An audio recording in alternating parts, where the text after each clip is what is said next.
Hi everyone, we are continuing our video series on fire and rehire provisions in the new Employment Rights Bill. The first video focused on a summary, so introducing the concept of an automatic unfair dismissal in circumstances where businesses seek to agree or push through a restricted variation.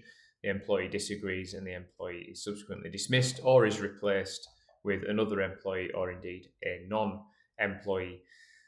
So we talked about the fact that the legislation has restricted the scope of any variation to what we call a restricted variation. So what is that? What can we not propose or push through in terms of a variation without being at risk of an automatic unfair dismissal claim? Well, essentially, it's pay, hours, and holiday. So in different sections of the bill, we have pay and performance. So if we look to reduce or remove an entitlement to any sum payable to an employee in connection with employment or vary any term in relation to pension or pension schemes, that will be a restricted variation. In relation to working time and time off, a reduction in hours, a variation in the timing or duration of shifts. Now, that is going to be subject to some further amendment from government before the act comes in, or a reduction in the time off an employee is entitled to take, so essentially holidays, and then any variation clause that we'll seek to introduce into a contract without the employee's agreement, and anything else that may from time to time be specified by the Secretary of State. The big problem I have is with working hours. So the suggestion is that an employer might be prohibited from varying the timing or duration of a shift which meets such conditions as may be specified by regulations. The difficulty is if they don't get that right, there could be an incredible inflexibility in a business's opportunities to amend working hours and rotas, especially if there is actually a flexibility clause already within the contract of employment. So it remains to be seen what we do there.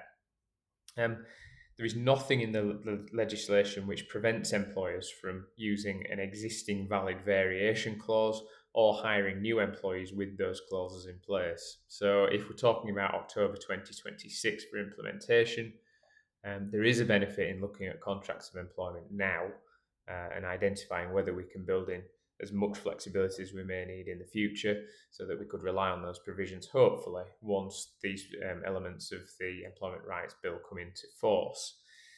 Just a note on sums payable to employees. So we talked about the fact that elements of pay cannot be varied.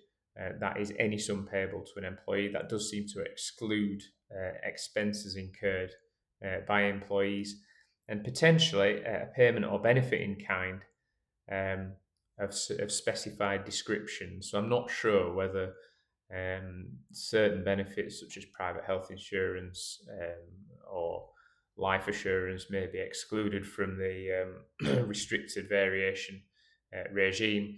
But ultimately, in its simplest form, I think what the government's aiming to do is to protect pay, hours, and holidays, and to try and ensure that employees can't be dismissed and offered re-engagement on more detrimental terms. So in the final element of this video series, we're going to be talking about employers in financial difficulties. So we said in the first video there is an exception to the restricted variation regime, a quite high threshold to overcome, which we will explore in video 3. In the meantime, if you need any support with this topic or anything relating to employment law generally, please do get in touch. Visit the website chadwicklawrence.co.uk or email employmenthub@chadlaw.co.uk. Thank you.